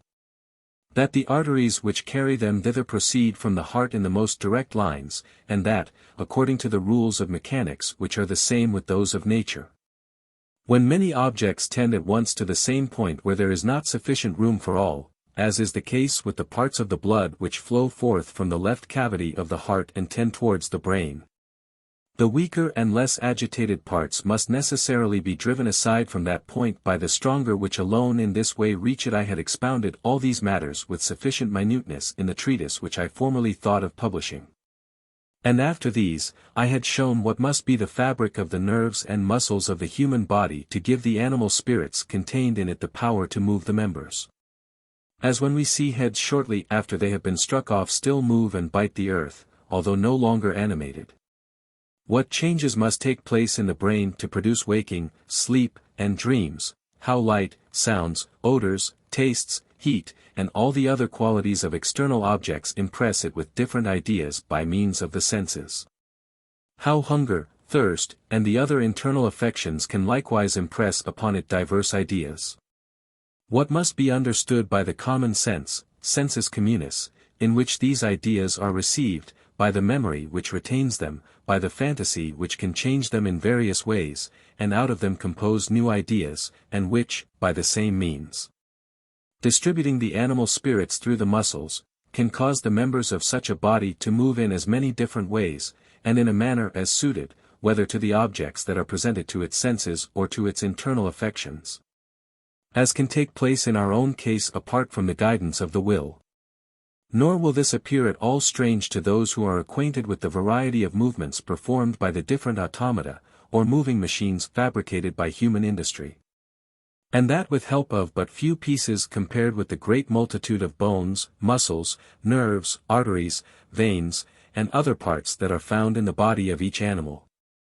Such persons will look upon this body as a machine made by the hands of God, which is incomparably better arranged, and adequate to movements more admirable than is any machine of human invention.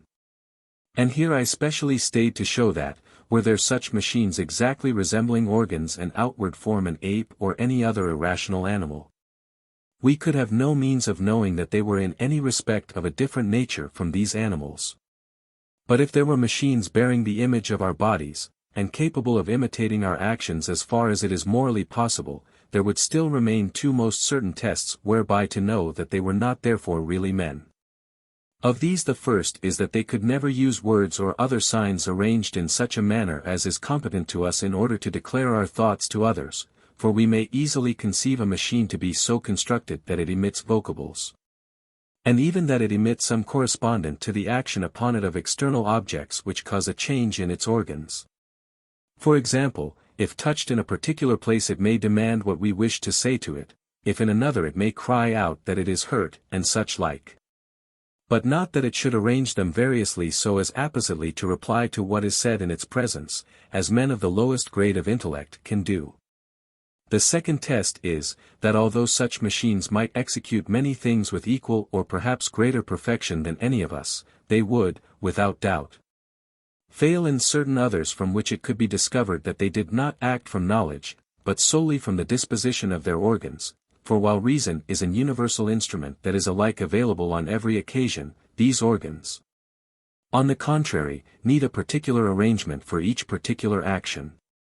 Whence it must be morally impossible that there should exist in any machine a diversity of organs sufficient to enable it to act in all the occurrences of life, in the way in which our reason enables us to act. Again, by means of these two tests we may likewise know the difference between men and brutes. For it is highly deserving of remark, that there are no men so dull and stupid, not even idiots, as to be incapable of joining together different words, and thereby constructing a declaration by which to make their thoughts understood. And that on the other hand, there is no other animal, however perfect or happily circumstanced, which can do the like. Nor does this inability arise from want of organs, for we observe that magpies and parrots can utter words like ourselves, and are yet unable to speak as we do, that is, so as to show that they understand what they say. In place of which men born deaf and dumb, and thus not less, but rather more than the brutes, destitute of the organs which others use in speaking, are in the habit of spontaneously inventing certain signs by which they discover their thoughts to those who, being usually in their company, have leisure to learn their language. And this proves not only that the brutes have less reason than man, but that they have none at all, for we see that very little is required to enable a person to speak. And since a certain inequality of capacity is observable among animals of the same species, as well as among men, and since some are more capable of being instructed than others, it is incredible that the most perfect ape or parrot of its species should not in this be equal to the most stupid infant of its kind, or at least to one that was crack-brained, unless the soul of brutes were of a nature wholly different from ours. And we ought not to confound speech with the natural movements which indicate the passions, and can be imitated by machines as well as manifested by animals. Nor must it be thought with certain of the ancients, that the brutes speak, although we do not understand their language. For if such were the case, since they are endowed with many organs analogous to ours, they could as easily communicate their thoughts to us as to their fellows. It is also very worthy of remark, that, though there are many animals which manifest more industry than we in certain of their actions, the same animals are yet observed to show none at all in many others, so that the circumstance that they do better than we does not prove that they are endowed with mind, for it would thence follow that they possessed greater reason than any of us, and could surpass us in all things. On the contrary, it rather proves that they are destitute of reason, and that it is nature which acts in them according to the disposition of their organs. Thus it is seen that a clock composed only of wheels and weights can number the hours and measure time more exactly than we with all our skin.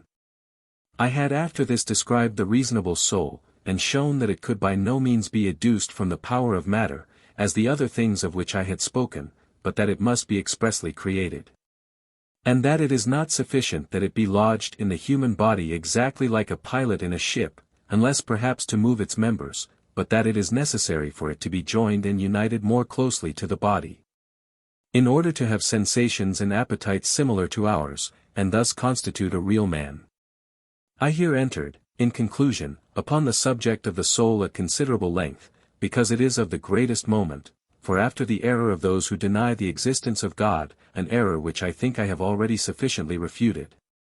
there is none that is more powerful in leading feeble minds astray from the straight path of virtue than the supposition that the soul of the brutes is of the same nature with our own,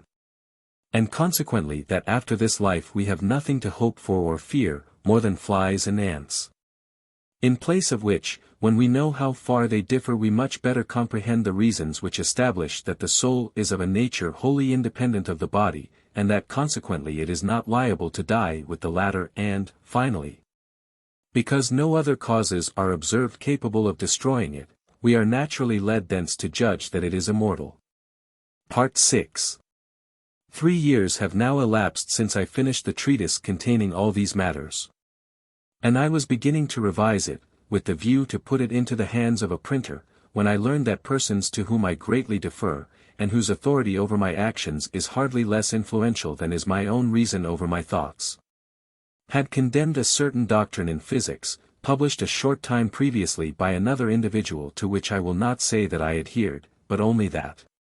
previously to their censure I had observed in it nothing which I could imagine to be prejudicial either to religion or to the state, and nothing therefore which would have prevented me from giving expression to it in writing, if reason had persuaded me of its truth. And this led me to fear lest among my own doctrines likewise some one might be found in which I had departed from the truth. Notwithstanding the great care I have always taken not to accord belief to new opinions of which I had not the most certain demonstrations, and not to give expression to aught that might tend to the hurt of any one, this has been sufficient to make me alter my purpose of publishing them. For although the reasons by which I had been induced to take this resolution were very strong, yet my inclination, which has always been hostile to writing books, enabled me immediately to discover other considerations sufficient to excuse me for not undertaking the task. And these reasons, on one side and the other, are such, that not only is it in some measure my interest here to state them, but that of the public, perhaps, to know them. I have never made much account of what has proceeded from my own mind. And so long as I gathered no other advantage from the method I employ beyond satisfying myself on some difficulties belonging to the speculative sciences, or endeavoring to regulate my actions according to the principles it taught me, I never thought myself bound to publish anything respecting it. For in what regards manners, every one is so full of his own wisdom, that there might be found as many reformers as heads, if any were allowed to take upon themselves the task of mending them, except those whom God has constituted the supreme rulers of his people or to whom he has given sufficient grace and zeal to be prophets. And although my speculations greatly pleased myself, I believe that others had theirs, which perhaps pleased them still more. But as soon as I had acquired some general notions respecting physics, and beginning to make trial of them in various particular difficulties, had observed how far they can carry us, and how much they differ from the principles that have been employed up to the present time, I believe that I could not keep them concealed without sinning grievously against the law by which we are bound to promote, as far as in us lies, the general good of mankind. For by them I perceived it to be possible to arrive at knowledge highly useful in life, and in room of the speculative philosophy usually taught in the schools, to discover a practical, by means of which, knowing the force and action of fire, water, air, the stars, the heavens, and all the other bodies that surround us, as distinctly as we know the various crafts of our artisans, we might also apply them in the same way to all the uses to which they are adapted, and thus render ourselves the lords and possessors of nature. And this is a result to be desired, not only in order to the invention of an infinity of arts, by which we might be enabled to enjoy without any trouble the fruits of the earth, and all its comforts, but also and especially for the preservation of health, which is without doubt, of all the blessings of this life, the first and fundamental one. For the mind is so intimately dependent upon the condition and relation of the organs of the body, that if any means can ever be found to render men wiser and more ingenious than hitherto, I believe that it is in medicine they must be sought for. It is true that the science of medicine, as it now exists, contains few things whose utility is very remarkable, but without any wish to depreciate it, I am confident that there is no one, even among those whose profession it is, who does not admit that all at present known in it is almost nothing in comparison of what remains to be discovered, and that we could free ourselves from an infinity of maladies of body as well as of mind, and perhaps also even from the debility of age, if we had sufficiently ample knowledge of their causes, and of all the remedies provided for us by nature. But since I design to employ my whole life in the search after so necessary a science, and since I had fallen in with a path which seems to me such, that if any one follow it he must inevitably reach the end desired, unless he be hindered either by the shortness of life or the want of experiments, I judged that there could be no more effectual provision against these two impediments than if I were faithfully to communicate to the public all the little I might myself have found, and incite men of superior genius to strive to proceed farther, by contributing, each according to his inclination and ability, to the experiments which it would be necessary to make, and also by informing the public of all they might discover, so that, by the last beginning where those before them had left off, and thus connecting the lives and labors of many, we might collectively proceed much farther than each by himself could do. I remarked, moreover, with respect to experiments, that they become always more necessary the more one is advanced in knowledge. For, at the commencement, it is better to make use only of what is spontaneously presented to our senses, and of which we cannot remain ignorant, provided we bestow on it any reflection, however slight,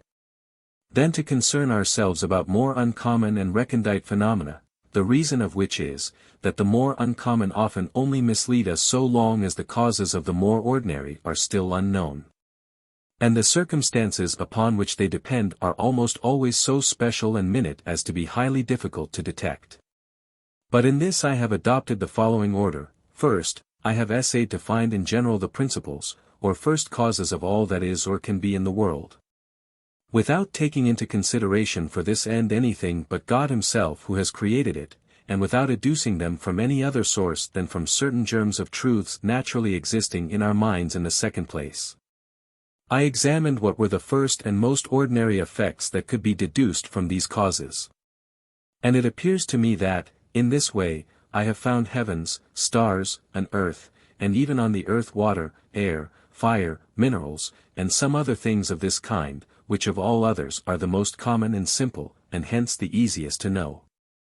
Afterwards when I wished to descend to the more particular, so many diverse objects presented themselves to me, that I believed it to be impossible for the human mind to distinguish the forms or species of bodies that are upon the earth, from an infinity of others which might have been, if it had pleased God to place them there, or consequently to apply them to our use, unless we rise to causes through their effects, and avail ourselves of many particular experiments. Thereupon, turning over in my mind the objects that had ever been presented to my senses, I freely venture to state that I have never observed any which I could not satisfactorily explain by the principles had discovered. But it is necessary also to confess that the power of nature is so ample and vast, and these principles so simple and general, that I have hardly observed a single particular effect which I cannot at once recognize as capable of being deduced in man different modes from the principles, and that my greatest difficulty usually is to discover in which of these modes the effect is dependent upon them. For out of this difficulty cannot otherwise extricate myself than by again seeking certain experiments, which may be such that their result is not the same, if it is in the one of these modes that we must explain it, as it would be if it were to be explained in the other. As to what remains, I am now in a position to discern, as I think, with sufficient clearness what course must be taken to make the majority those experiments which may conduce to this end, but I perceive likewise that they are such and so numerous, that neither my hands nor my income, though it were 1,000 times larger than it is, would be sufficient for them all. So that according as henceforward I shall have the means of making more or fewer experiments, I shall in the same proportion make greater or less progress in the knowledge of nature. This was what I had hoped to make known by the treatise I had written, and so clearly to exhibit the advantage that would thence accrue to the public, as to induce all who have the common good of man at heart, that is, all who are virtuous in truth, and not merely in appearance, or according to opinion, as well to communicate to me the experiments they had already made, as to assist me in those that remain to be made. But since that time other reasons have occurred to me, by which I have been led to change my opinion, and to think that I ought indeed to go on committing to writing all the results which I deemed of any moment, as soon as I should have tested their truth, and to bestow the same care upon them as I would have done had it been my design to publish them. This course commended itself to me, as well because I thus afforded myself more ample inducement to examine them thoroughly, for doubtless that is always more narrowly scrutinized which we believe will be read by many, than that which is written merely for our private use, and frequently what has seemed to me true when I first conceived it, has appeared false when I have set about committing it to writing.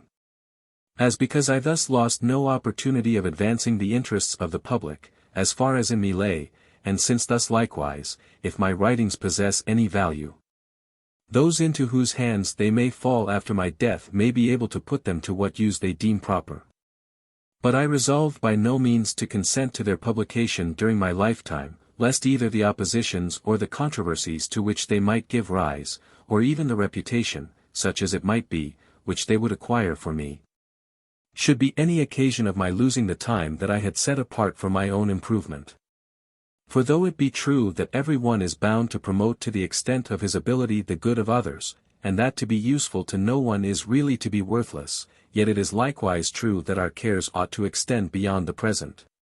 And it is good to omit doing what might perhaps bring some profit to the living, when we have in view the accomplishment of other ends that will be of much greater advantage to posterity. And in truth, I am quite willing it should be known that the little I have hitherto learned is almost nothing in comparison with that of which I am ignorant, and to the knowledge of which I do not despair of being able to attain. For it is much the same with those who gradually discover truth in the sciences, as with those who when growing rich find less difficulty in making great acquisitions than they formerly experienced when poor in making acquisitions of much smaller amount. Or they may be compared to the commanders of armies, whose forces usually increase in proportion to their victories, and who need greater prudence to keep together the residue of their troops after a defeat than after a victory to take towns and provinces.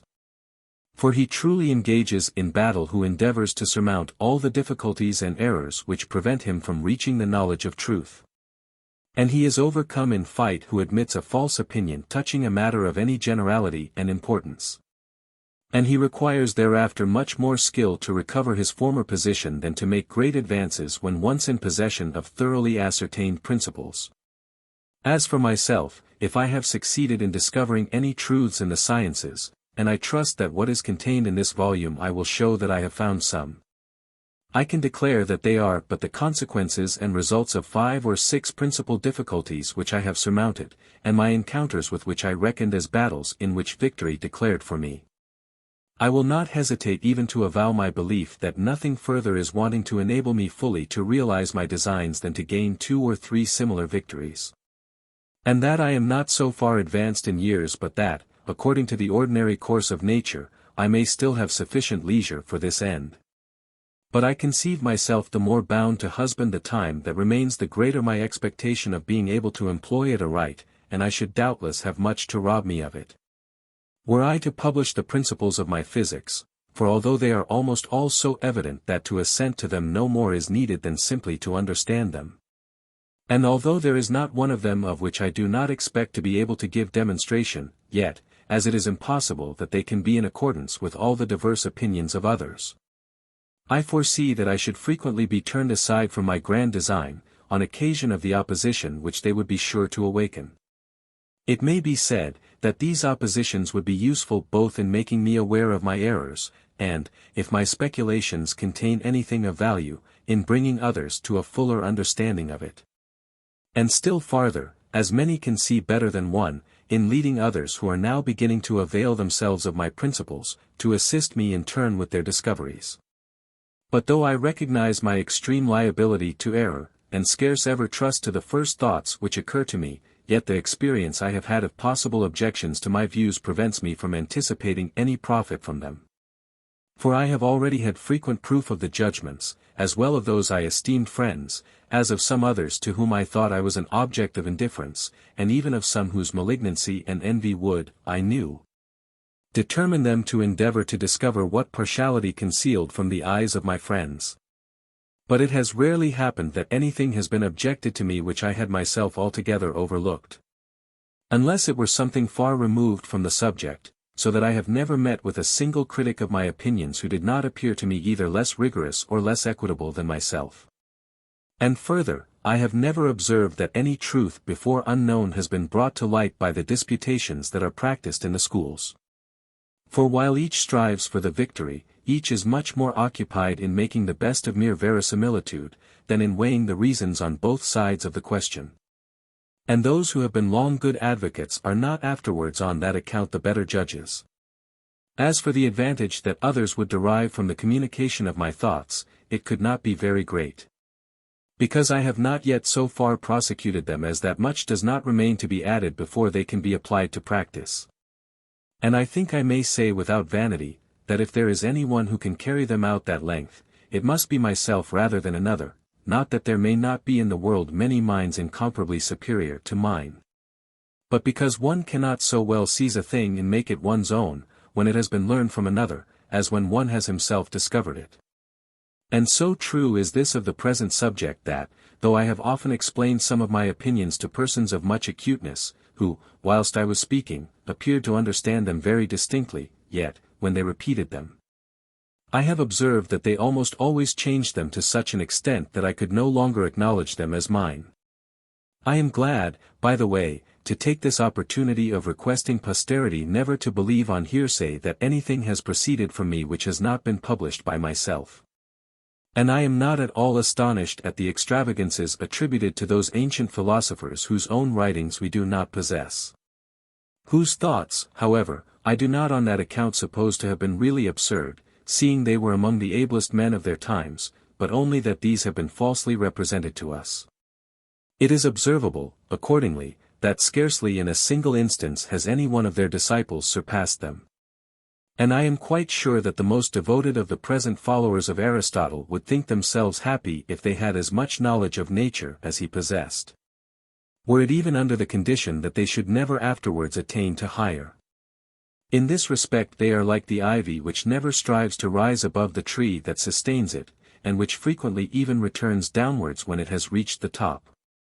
For it seems to me that they also sink, in other words, render themselves less wise than they would be if they gave up study, who, not contented with knowing all that is intelligibly explained in their author,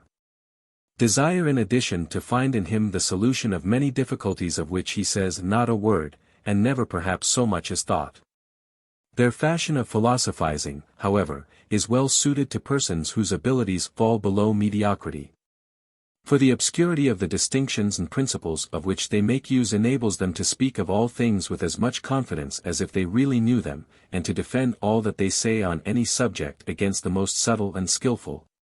without its being possible for any one to convict them of error. In this they seem to me to be like a blind man, who, in order to fight on equal terms with a person that sees,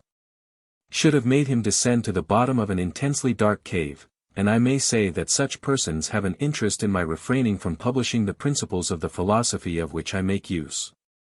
For, since these are of a kind the simplest and most evident, I should, by publishing them, do much the same as if I were to throw open the windows, and allow the light of day to enter the cave into which the combatants had descended.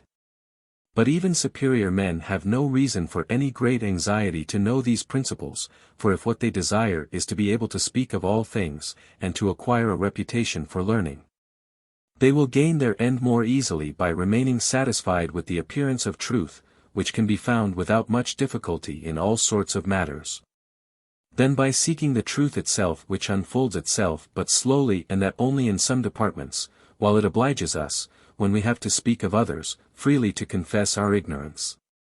If, however, they prefer the knowledge of some few truths to the vanity of appearing ignorant of none, as such knowledge is undoubtedly much to be preferred, and, if they choose to follow a course similar to mine, they do not require for this that I should say anything more than I have already said in this discourse.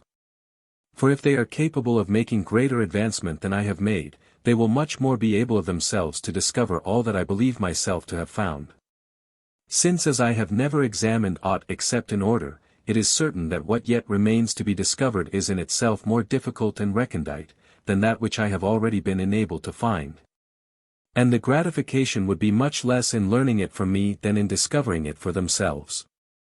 Besides this, the habit which they will acquire, by seeking first what is easy, and then passing onward slowly and step by step to the more difficult, will benefit them more than all my instructions.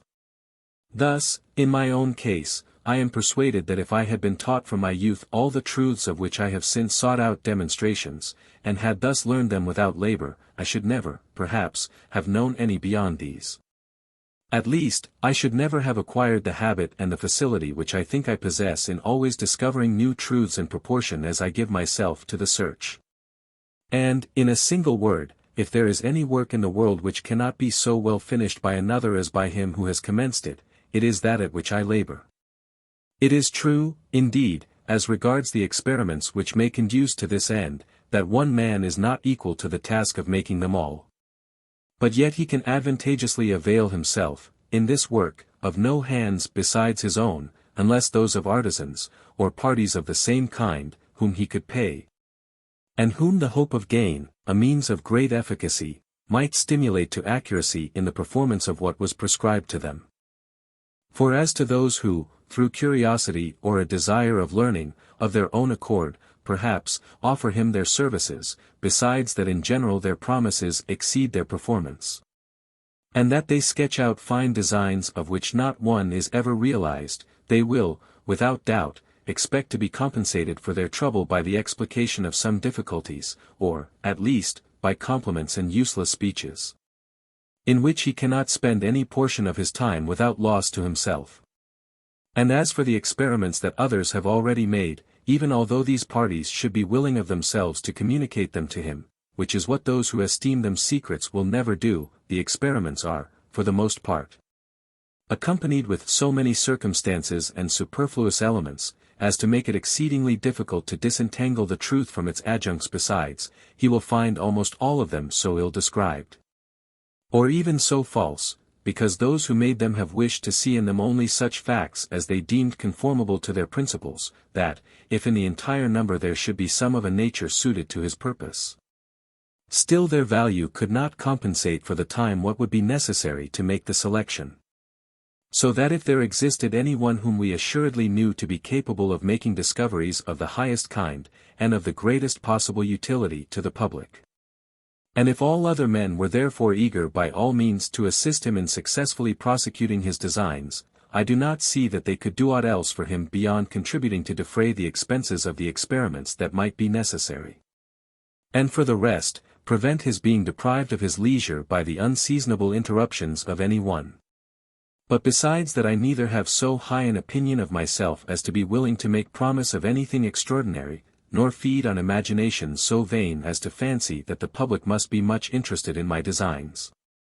I do not, on the other hand, own a soul so mean as to be capable of accepting from any one a favor of which it could be supposed that I was unworthy. These considerations taken together were the reason why, for the last 3 years, I have been unwilling to publish the treatise I had on hand, and why I even resolved to give publicity during my life to no other that was so general, or by which the principles of my physics might be understood. But since then, 2 other reasons have come into operation that have determined me here to subjoin some particular specimens, and give the public some account of my doings and designs. Of these considerations, the first is, that if I failed to do so, many who were cognizant of my previous intention to publish some writings, might have imagined that the reasons which induced me to refrain from so doing were less to my credit than they really are. For although I am not immoderately desirous of glory, or even, if I may venture so to say, although I am averse from it in so far as I deem it hostile to repose which I hold in greater account than aught else, yet, at the same time, I have never sought to conceal my actions as if they were crimes, nor made use of many precautions that I might remain unknown. And this partly because I should have thought such a course of conduct a wrong against myself, and partly because it would have occasioned me some sort of uneasiness which would again have been contrary to the perfect mental tranquillity which I court.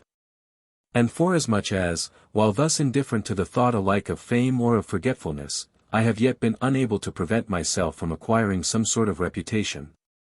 I have thought it incumbent on me to do my best to save myself at least from being ill spoken of.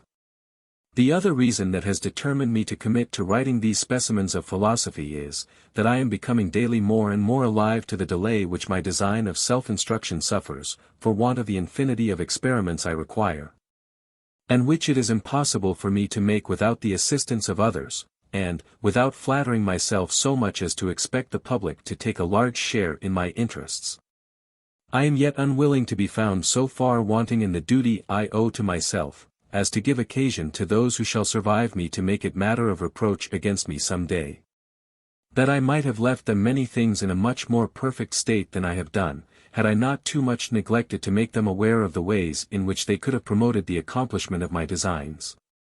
And I thought that it was easy for me to select some matters which should neither be obnoxious to much controversy, nor should compel me to expound more of my principles than I desired. And which should yet be sufficient clearly to exhibit what I can or cannot accomplish in the sciences. Whether or not I have succeeded in this it is not for me to say, and I do not wish to forestall the judgments of others by speaking myself of my writings. But it will gratify me if they be examined, and, to afford the greater inducement to this I request all who may have any objections to make to them, to take the trouble of forwarding these to my publisher, who will give me notice of them. That I may endeavor to subjoin at the same time my reply. And in this way readers seeing both at once will more easily determine where the truth lies. For I do not engage in any case to make prolix replies, but only with perfect frankness to avow my errors if I am convinced of them, or if I cannot perceive them, simply to state what I think is required for defense of the matters I have written. Adding thereto no explication of any new mat that it may not be necessary to pass without end from one thing to another. If some of the matters of which I have spoken in the beginning of the Dioptrics and Meteorics should offend at first sight, because I call them hypotheses and seem indifferent about giving proof of them, I request a patient and attentive reading of the whole, from which I hope those hesitating will derive satisfaction.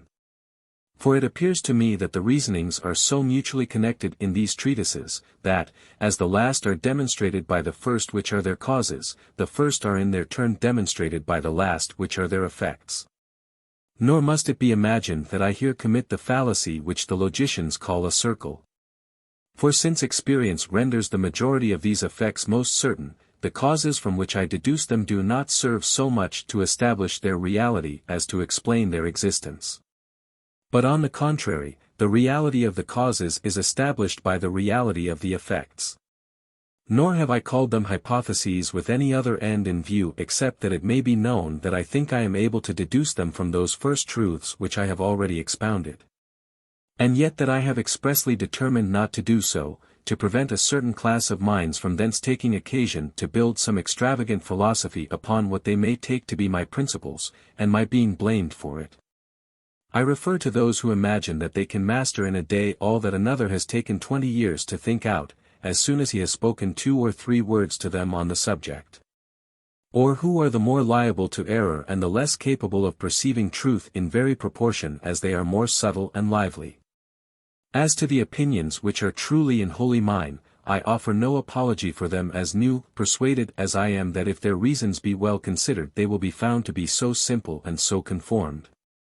to common sense as to appear less extraordinary and less paradoxical than any others which can be held on the same subjects.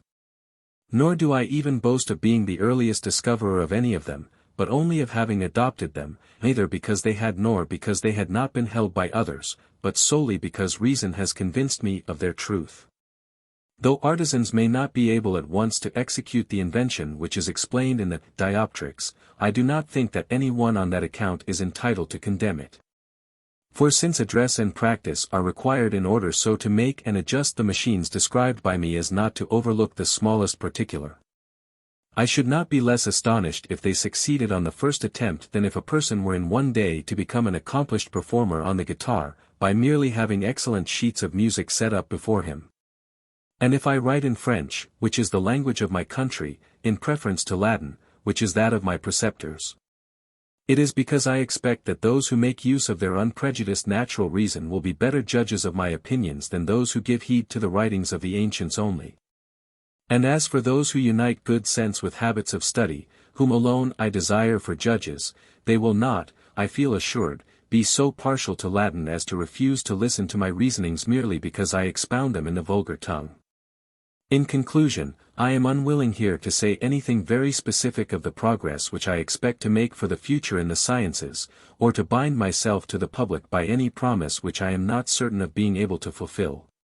But this only will I say, that I have resolved to devote what time I may still have to live to no other occupation than that of endeavoring to acquire some knowledge of nature,